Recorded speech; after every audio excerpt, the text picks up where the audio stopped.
This is one of my frequent visits to the hinterland, and my campaign team and I are working the people here at the booth at the kiosk at Maloney Community Centre, and I was very pleased to be invited to attend the opening of the community centre several months ago, and it's great to be back talking to people on the hinterland. And what are the people on the hinterland?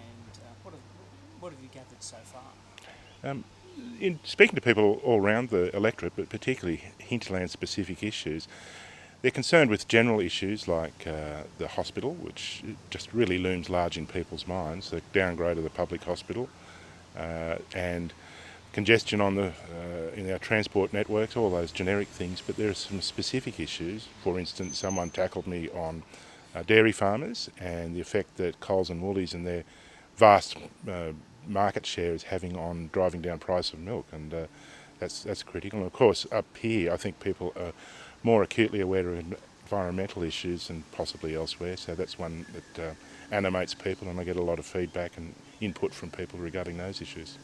What sort of, Maloney's a reasonably rural sort of community, but it's Yeah. obviously changing Yes. because of things like milk, whereby an industry that used to be the focus of the town is no longer the focus of Mm. the town. Is that a challenge for hinterland towns generally to find a new niche, a new thing that they do?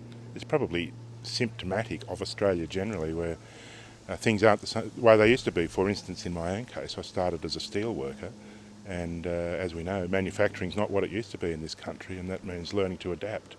And as I mentioned the other day, to paraphrase Charles Darwin, leadership is about not the strongest who survive, it's those who can best adapt. And I think that's what we're talking about here with a place like Maloney and the other hinterland towns.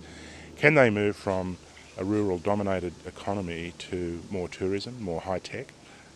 Everyone here understands that the NBN, for instance, is going to have a huge impact on people who work from home and can conduct their business internationally if they need, yet in this wonderful surrounding.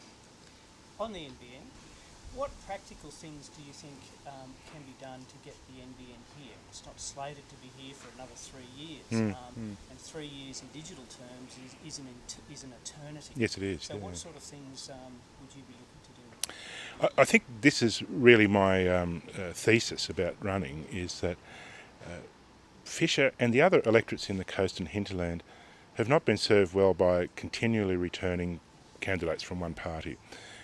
You do end up with this phenomenon that I've labelled safe seat syndrome, and it takes a very, very special person not to succumb to complacency and the energy and drive that you need to represent your electorate vigorously.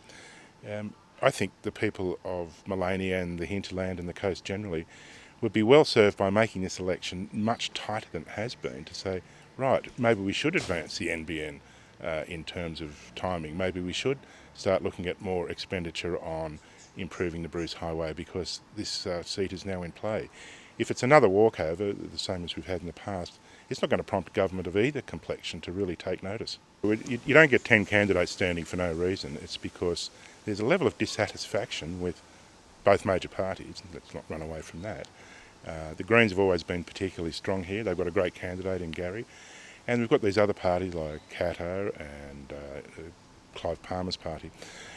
In talking to all those candidates, and I've taken the time to meet and discuss with them, they, like me, feel that we need a genuine, fierce representative for Fisher. In their case, they may have a different complexion on how policy goes, but the underlying theme is more of the same is not going to do it for us. We've really got to shake things up. It's an area that's very dependent upon small business. What specific things would you call out for how you would aim to help small business? Well, it's been popularly reported that penalty rates are an issue for small business. I was at Malula the other day, and the cafe owner there was saying that paying people on Sundays $50 an hour and selling coffee at $4.50 a cup just doesn't work for her. So she's got to talk about not opening her doors on Sunday. Now, in that case, you've got a lose-lose situation. That's not acceptable. The alternative option offered by the LNP is to slash penalty rates. I think there's a better way of doing it, and you could see the model in the years of Hawke and Keating when you got people together to work out how do we get the best outcome for small business, how do we get people who are on a wage to make sure that they're paid adequately and successfully, and make sure that customers are served in our absolutely critical small business areas. So I'm proposing, if I'm elected, to call a conference of all those interested parties and address that issue in particular. I've noticed that Kevin Rudd has made public his view that working together is the way to go, and he's echoed those sentiments that we need a cooperative approach to improve our productivity, and small businesses at the heart of that.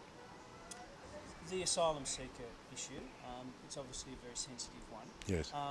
Have the major parties, are they in a bit of a race to see who can come up with the most inhumane treatment?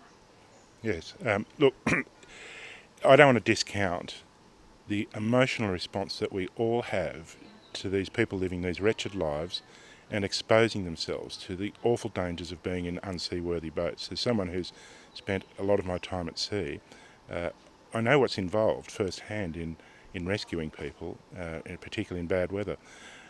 To have people on those boats is inhumane in the absolute highest order. The proposals that have come along have really been, I think, chalk and cheese in terms of the humanity. In putting people in PNG, the whole rationale behind that is to not have people get to PNG. It's actually designed to have people reconsider their choice to get on a boat and come to Australia in an irregular fashion. At the same time, the ALP has offered to lift the intake to 27,000, which is a step in the right direction. If we can get some level of control over getting people into the country who are in dire need, that is much better, much better than exposing them to the harm of getting on boats. And as someone pointed out the other day, the people who've died on those boats are the only ones we know about. We do not know how many other lives may have been lost at sea that have not been recorded, but the potential is that it's a hugely inhumane number that are in that position. On the other hand, the LNP, with their recent announcement yesterday that they're mimicking Mr Howard's statement about we'll decide who comes here, that to me is a race to the bottom. That is inhumanity. I'm extremely disappointed in their immigration spokesman, because Scott Morrison's not an unintelligent person, yet he has to mouth these platitudes, and I know in his heart of hearts he cannot believe this is a good thing to do. He just couldn't possibly. For people who suggest, well, let's just throw open the doors and accept 40,000 or more, that's actually not going to solve the problem. I've spent a lot of my working life overseas in impoverished countries, and I've met refugees, particularly on the border between Angola and the Democratic Republic of Congo, and the problem is far more than 40,000. There are millions of displaced people around the world, and we have to obviously take our share and do the best we can, but putting them on boats is not the right answer.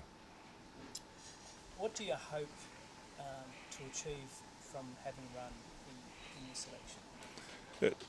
I stand for a better way, and what that means is having someone on your side, having someone who listens to your interests, who listens to your issues, and seeks to find solutions for them.